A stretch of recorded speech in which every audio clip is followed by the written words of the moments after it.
Well, we finished Star Wars Knights of the Old Republic around mid-2003, and then we did the PC version, but through the last half of 2003 we were starting to really think about what we wanted to do next.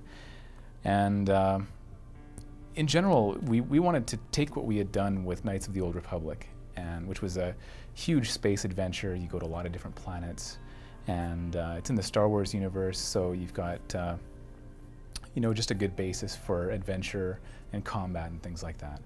And we wanted to take the formula that we brought to that kind of role-playing game experience, where you can create a character, be who you want to be, and really develop that character over the course of a game, and take that into a new universe where there was really no limits on what you could do as a character and what we could do with a story. And so that meant basically coming up with our own intellectual property, our own galaxy, universe of new spaceships and new powers and things like that. Just a really a fresh look at how to do a space adventure. The origins of the story for Mass Effect really come from the principles of the world that we wanted to create. And actually, when you think about issues like, should you have time travel? Should you be able to warp somewhere? Is there cloning? Is there artificial intelligence that, there are robots that are as smart as we are? Those kinds of things actually dictate the things that you can do in the story, because if you can do time travel, or even if you can warp across the battlefield, that radically changes everything about your story, the way the game plays, everything. So we had to kind of lock those things down first before we started building our story.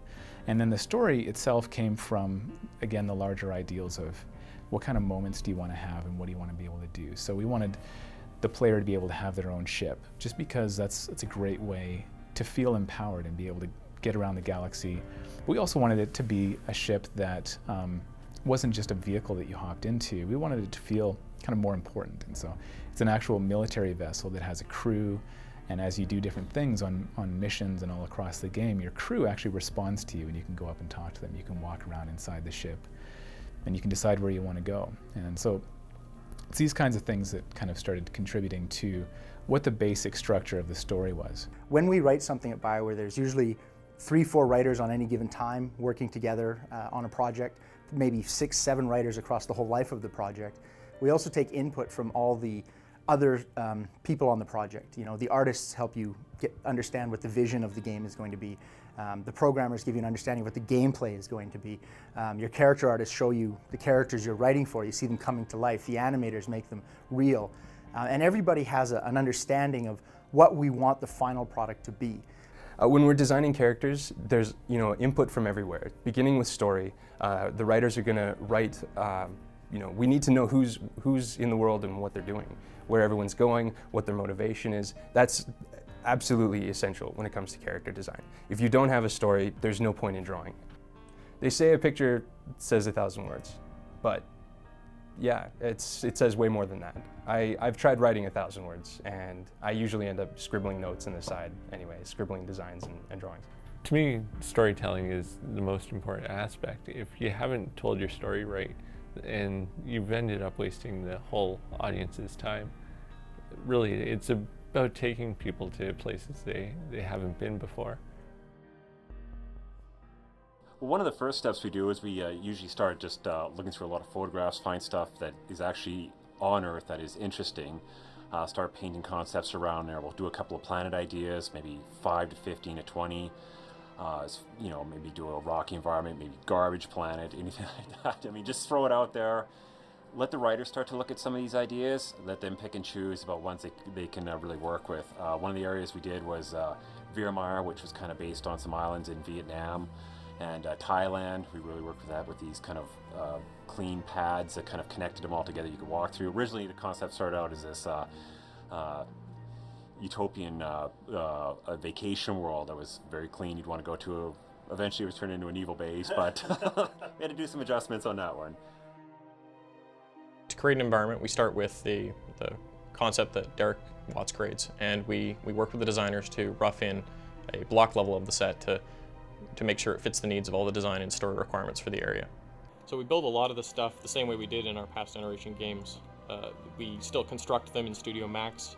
We pull them into or display them with our engine. There's just a lot less restrictions on things for this generation. We can have a lot more polys, a lot more textures, higher texture resolutions. It all holds up a lot better than it did, and the artists are free to make it look exactly like what they wanted. From there, we move on and we start applying textures and lighting and everything else to refine it and make sure it's believable. Lighting, especially in Mass Effect, is incredibly important. It's one of our big focuses. After everything is looking and acting correctly in our game, and the designers are comfortable with how things are working, we spend a lot of time on trying to get the lighting just right, making sure that the colors are controlled and that they hold up well, that they match our style and our art direction.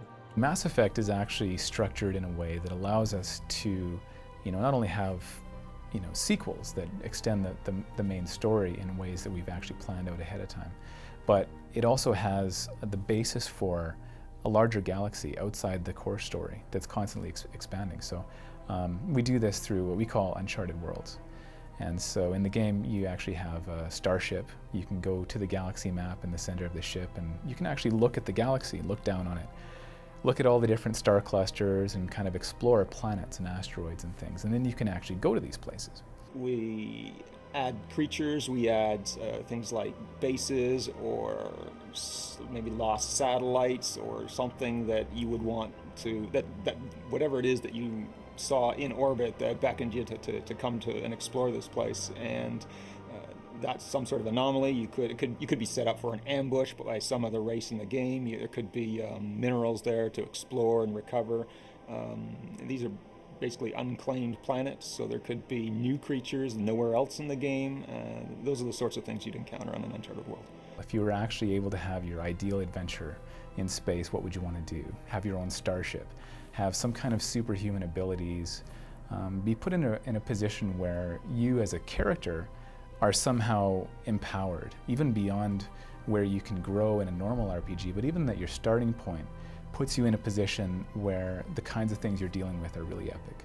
And so those are some of the principles that helped us form the basis for what the intellectual property would be, what the universe would be.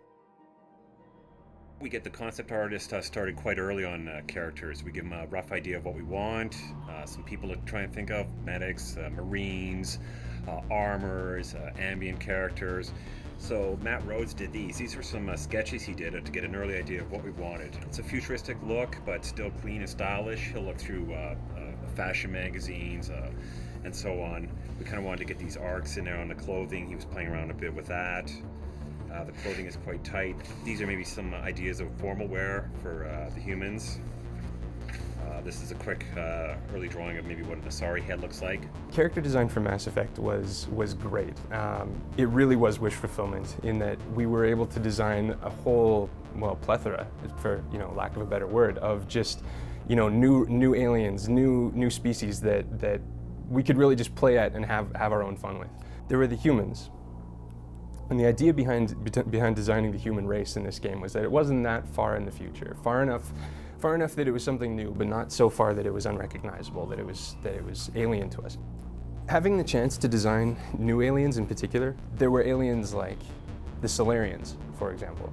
The Salarians were actually one of the easiest to design, in a way. Some of the first drawings kind of seemed to hit it fairly close, and it was just a matter of sort of finesse, just back and forth, trying to find out where do we relax, or where is it, what are we trying to say with these guys? In some ways, we based them a little bit on, at least from a design point, a little bit of the Japanese sort of poet warrior persona. The Krogans are badasses. They're the warriors, they're the guys who are running through the galaxy, pushing everyone around. Intimidating, everything in there, even their physiology says, we are gonna kick your ass. The Asari were the most fun to design, by far. To get a design brief that basically says, design blue-skinned space babes with no men, it's like, all right, good, can do. A lot of the inspiration from the Asari came from, especially in costumes, came from sports gear. There was a lot of scuba gear and climbing gear, and a lot of stuff that was really pliable, really flexible. It was every nerd's design dream. The Turians would be the warlords. They're the guys who are probably, when humans show up, they're the best of the best. They're the ones who are the scariest and the most together.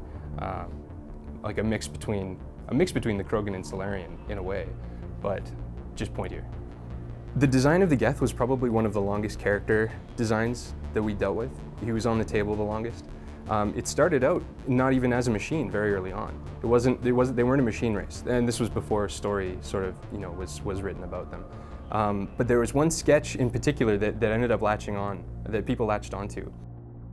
Did a drawing of a guy with almost with no skin, but like Bishop from Aliens with his like white plastic insides, but basically just a muscle chart clinging to the walls in this creepy spider pose. People just kept coming back to that and saying like, can we have this? Can we have this in the game?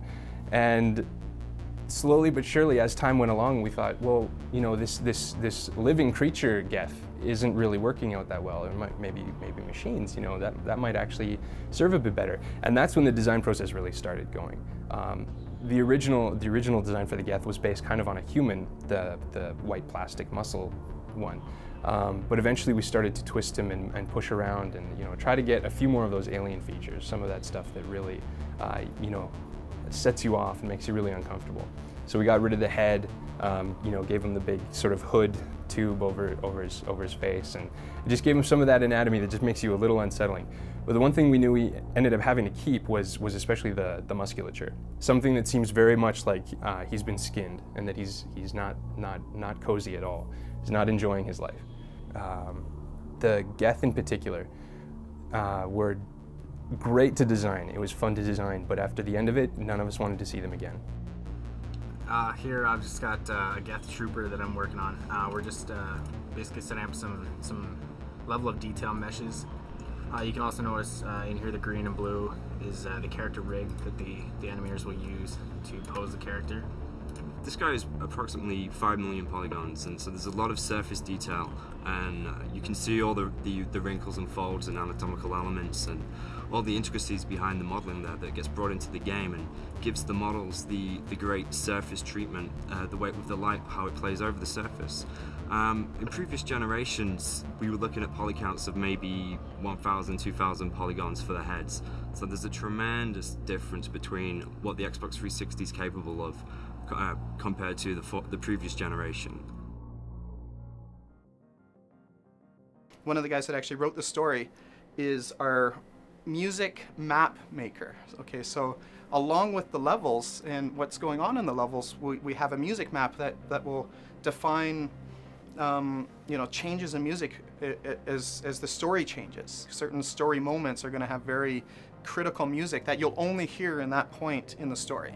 And then other times we'll take the general level music that you typically hear while you're just exploring the world.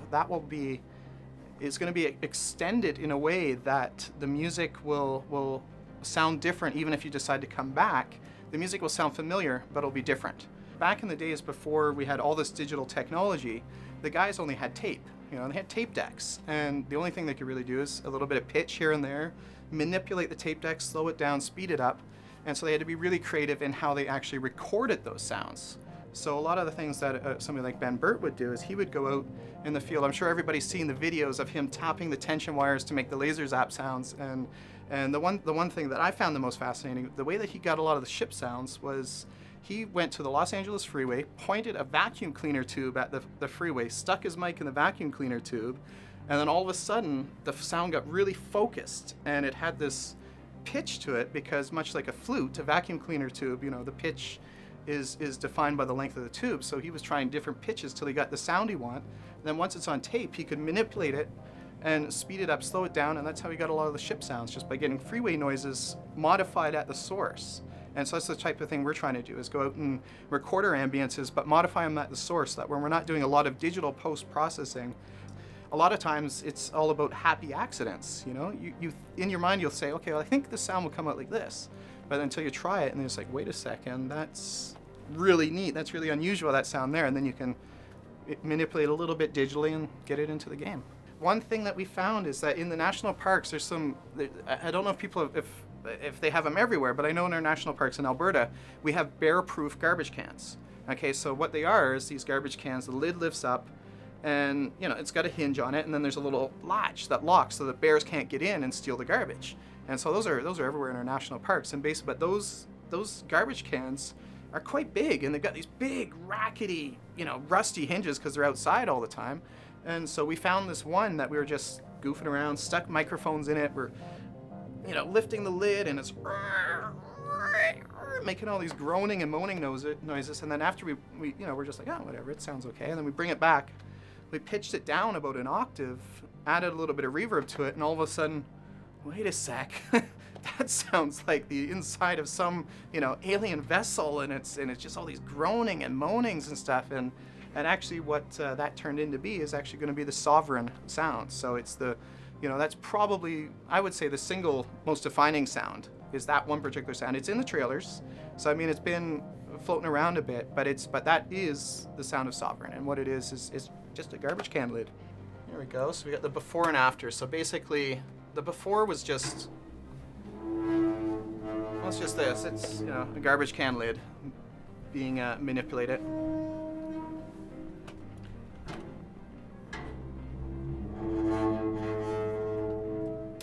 And then the after turned into that, which is our money sound. That's probably I guess that would be the single proudest sound in the game, because it was a happy accident. And that's really just a garbage can lid pitched down an octave with a little bit of reverb on it to liven it up. We really kind of have three portions to the design department. There's the writers who do all the story. There's the cinematic designers, which mostly make our dialogues and some of our cut scenes very, very cinematic. They're responsible for making that look. And then everything else, all the collection together, is what the tech designers do. We take all the resources from every other department, and we script all the combats and script everything together. We do most of our work in Kismet, which is a visual scripting language. Sometimes it can get kind of crazy, a little complex. Like, for example, this is the innards of this action station I'm talking about, which is kind of where the intelligence is for what kind of twitches. You know, there's a lot of logic flowing through all these and saying what twitches the guy might do when he's in this station. We have three different classes three different types of combat classes that all deploy different powers and abilities. And it's how all that stuff comes together into a combination that we're hoping really creates a lot of really cool, fun gameplay for the player. The animators, they have mocap for all of their scenes, and they tend to spend a lot of time on the very key scenes that take a lot of work. And what we do is we actually work with the existing animations that we have and try to basically, through camera trickery and a whole lot of kind of behind-the-scenes sleight-of-hand work, make it look like something new. One of the things we tried really hard to do in Mass Effect is to allow our designers and our artists to be able to create the kind of NPCs that they want to, simply with a few sliders and a few presses of the button. You know, for example, just one slider to control the skin tone. We can tint the color of the bone. Basically, we've got a lot of different things we can do. Along with the materials, we're also able to control all the features of the face. So, for example, we can adjust the height of the eye. We can adjust the width. We can pretty much pick any of the features we've decided to allow customization on, and really we can do quite a bit with it. Unlike previous games I've worked on, we were really close with the character designers right from the start of the game. When we're creating the rigs for every single creature, they'll typically send us all the concepts, and us being animators and production, and anybody that's going to be involved in bringing the characters to life, which covers a lot of disciplines, and we all have sign-off on it. We're all able to say things like, animators will be able to say, oh, if the arm was to lift up there, then the character will break at this point. So we're able to catch all that as they're making the concepts, and then they'll move on to the next stage where they'll actually create a low-res model, and then we can actually stick that in the game and start playing around with it and try and iron out all the flaws with it before they go into doing the high detail meshes. This here is the character. You'll see that we make sure we have the eyes turned on here, and if I was to simply turn the eyes off, you'd see the difference in how much the character looks alive. This is what we typically expect in games. We always try to build in layers of depth, and so there's always the core story, and then we also have side plots, and part of the interest in the side plot is that you don't have to do it, which usually something that you don't have to do is therefore even more tempting. And with Mass Effect, we kind of took it even further, and then we actually added places on the map that are outside even the plots that you know about. Even if they're side plots, there's still other places for you to go. So again, it kind of adds to what you can do if you want to.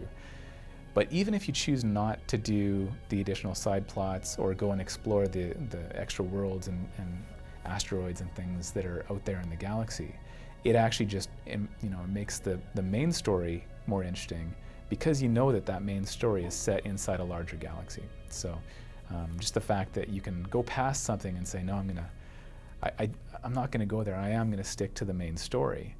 That little choice kind of reinforces the fact that you have freedom in this game.